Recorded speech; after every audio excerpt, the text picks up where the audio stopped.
You're listening to The Money Hour with your host, Tina Mitchell, on Alternative Talk, AM 1150.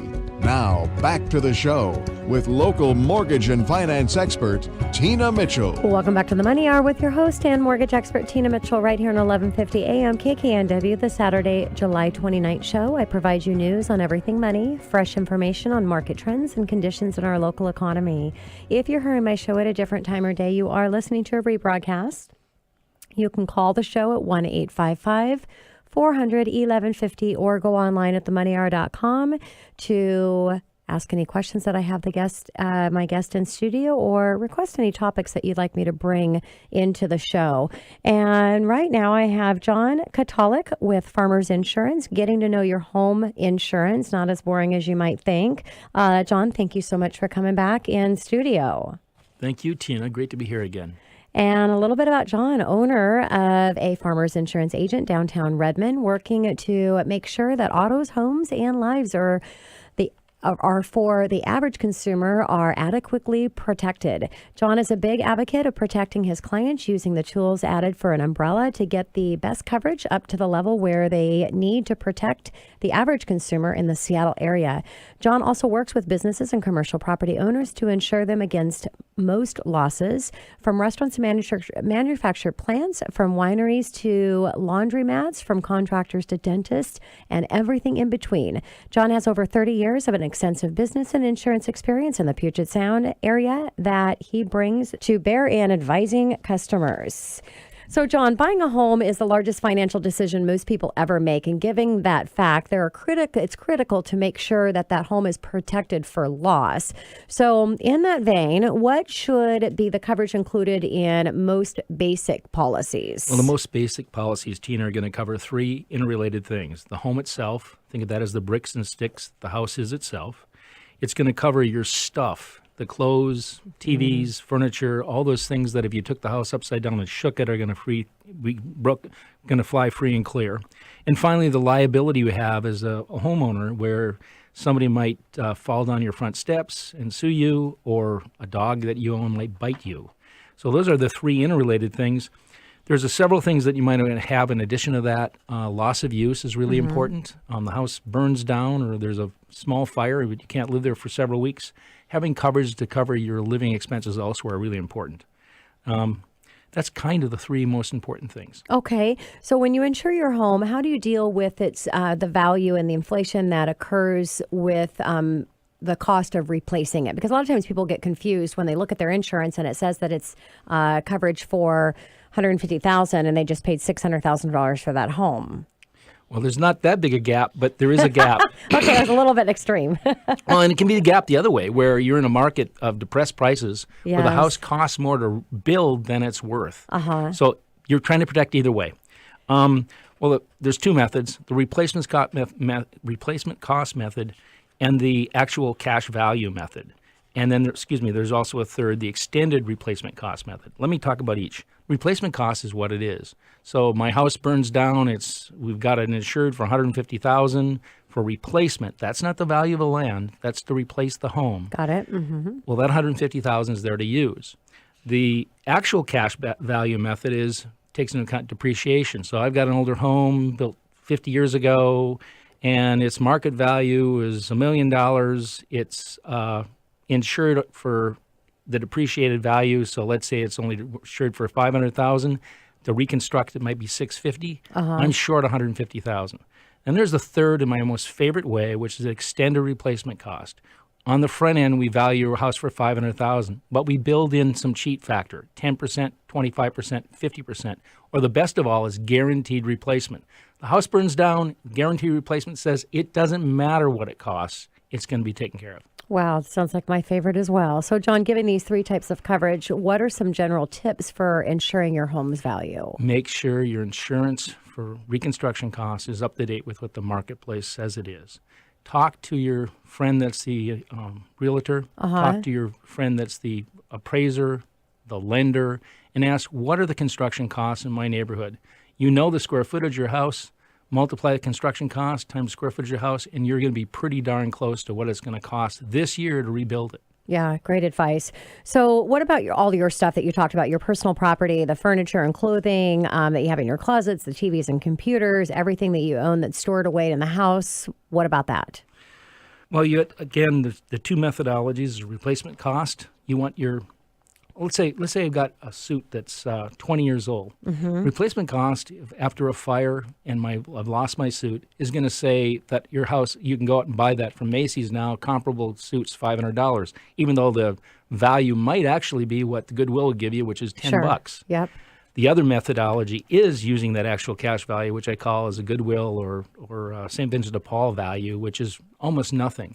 I encourage all my customers to use a replacement cost value for the method of valuing the personal property they have. Okay, so would this go for the same for jewelry, art, coin collections, maybe even your baseball cards? I mean, some of those can have a lot of value on them. Yeah, well, that's a particular problem. Most insurance for homes have a built-in what is called sublimit. Those sublimits will say there's $2,500 covered for jewelry. Well, the average woman has a diamond ring on her finger that's worth a heck of a lot more than that. Yes. The way you handle that is you add a rider or a floater to your policy and endorsing it specifically for that item. It requires getting that ring appraised. It has to be within 2 years, and they're going and insuring it for that. That itself might cost a third or a fourth of what the policy's worth. And that's handled differently by every company. Some companies, like Farmers, guarantees that if you have a mysterious loss of that, you don't know where it went, it's going to be covered.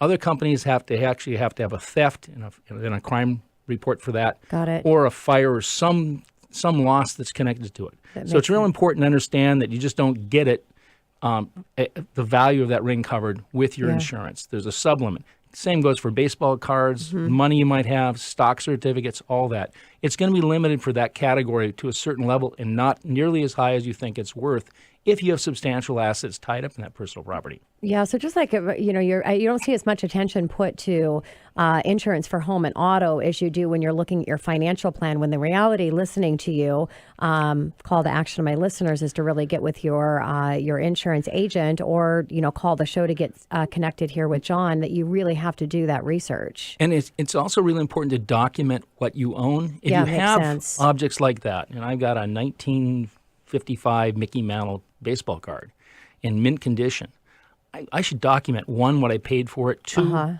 by taking pictures, and cell phones are great for this. Yeah. Document everything you own so that if there is a loss, there's no question that you actually had it. If you have a significant fire and it hits these items you own, there's no proof unless you can prove it. A picture is worth $1 million in many cases. Yeah, get the pictures and make sure they're in a place that are outside of the home so that they're safe in case that does happen. So being in the mortgage industry, and I talk with buyers every day that are under contract and they've got to get insurance for their home. What is advice or information you would give on the process of insuring home for the first time? If you've got an insurance agent, tell them you've got a house you're looking at. Have them run a quote on it. There's some beautiful things that happen inside the insurance industry. One is that we have a track record of every home out there that's ever had a claim. You can see they had water damage 3 years ago. What's important about that for you is that's going to increase the cost of your insurance. Yeah. That loss runs with that home. You may have had a prior loss in your renter policy 2 years ago that was water damage. That loss also affects the rate you're going to pay on that home you purchased. You might not see the connection, but the insurance industry ties losses both to the property that you're buying and to your own history of claims because it says something about how you take care of stuff too. Yeah, makes sense. What about location of your home? Where the home's located? What type of impact does that have, or does it? Well, it's obvious. You got high crime rates in some parts of Seattle that are going to affect the cost of your insurance for theft. You're also going to have the likelihood of disasters. People, as they move up into the mountains, they're going to have a higher chance of having their home burned down due to a forest fire. Yes. As anybody knows. There is also the age and condition of the house. An old Victorian house sounds wonderful, but it may have older wiring, and the cost of fixing that with all the detail just isn't possible today. So an insurance carrier is going to look at that. They may not even want, many carriers out there won't insure a home prior to 1950 for anything less than actual cash value. Yeah, it makes total sense. I mean, everything is based on statistic of default. Getting a mortgage and a loan is based on statistic of default. Interest rates are going to be affected based on that. Insurance, no difference. The statistics of that home, statistics of the neighborhood, and the individual that is requiring for the insurance makes total sense. So, what other advice do you have for my listeners on how to lower their premium for home insurance? Put deadbolts on your doors.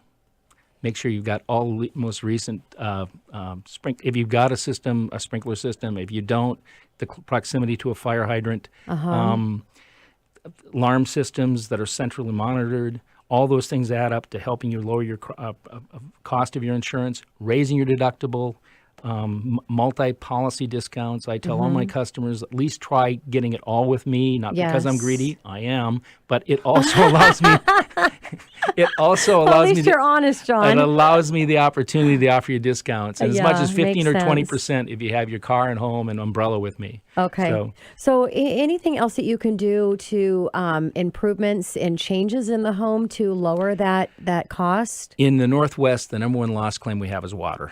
Yes. It gets through that roof. So a new roof, if you put a new roof on your home, make sure you tell your insurance carrier that you have a new roof. They'll give you a discount, oftentimes as much as 20-25% in our marketplace.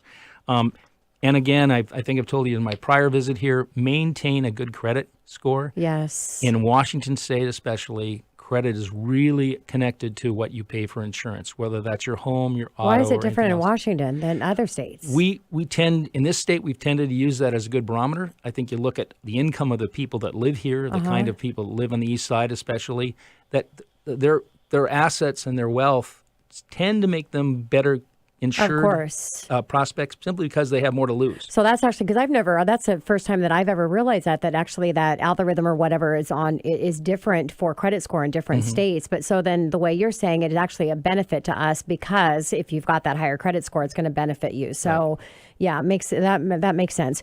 So, John, we've covered a lot of ground today, but one thing that we haven't covered was talking about earthquake insurance and flood insurance. And on flood insurance, I don't have a lot of properties that my clients are purchasing that are in a flood zone, but when I have, there can be flood zones where the insurance really isn't that much, and another one that it's really, really expensive. And same with earthquake. Earthquake insurance in some homes is really inexpensive, and other ones it's crazy expensive. So can you talk a little bit about that? Well, let me talk about flood insurance a little bit as just to interact with that a bit. Okay. I agree with you. Most of the time, a floodplain's known. So if you buy a house in Carnation, your lender's going to require it, and it's driven by what the government says it's going to be. But there is a caveat, I would say, where people should look at flood insurance. If you buy a home in Seattle at a base of a hill, the water from a November storm blocked by leaves can rush into your home and flood your basement and some of your first floor. That's not covered unless you have flood insurance. So it's real important to look at the location of your home relative not to streams, but to capacity for water to come down a hillside. Yes. And then an earthquake insurance, I would just tell people that it's been since 2001, since the last major one. Earthquakes tend to be in the Puget Sound every 15 to 25, 30 years. We're halfway through that period, being 16, 17 years out since the one in 2001. I would encourage people to look at it. Yeah, you can find insurance companies that carry it as an endorsement, and it's relatively cheap. Okay. So I would really push looking at both those as options in particular cases. Yeah. One of the reasons earthquake insurance costs more depends upon the age of the home again. Sure. The newer homes, they're strapped. They're not even bolted. They are strapped with long straps that run through the foundation up against the walls and tighten it down.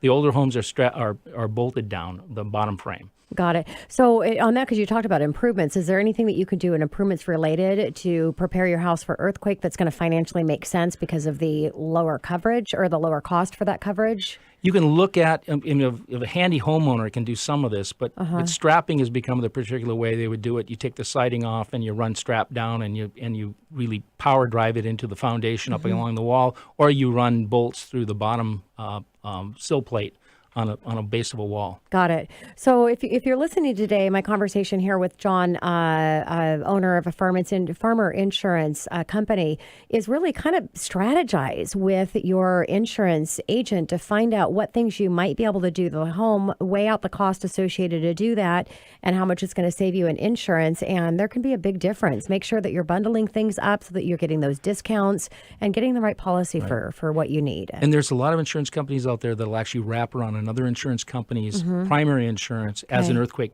carrier. Got so it. just shop. Yeah. I really encourage you to do that. Makes sense. Just like everything else, you really want to, you're looking for the best representation in the company that can take care of what your needs are. John, thank you so much for coming back in studio. Really appreciate it and look forward to having you back again soon. You betcha. Coming up next in the Money Hour, discussion on appraisals. Ryan Lundquist with Lundquist Company right here on 1150 AM KKNW after this short break.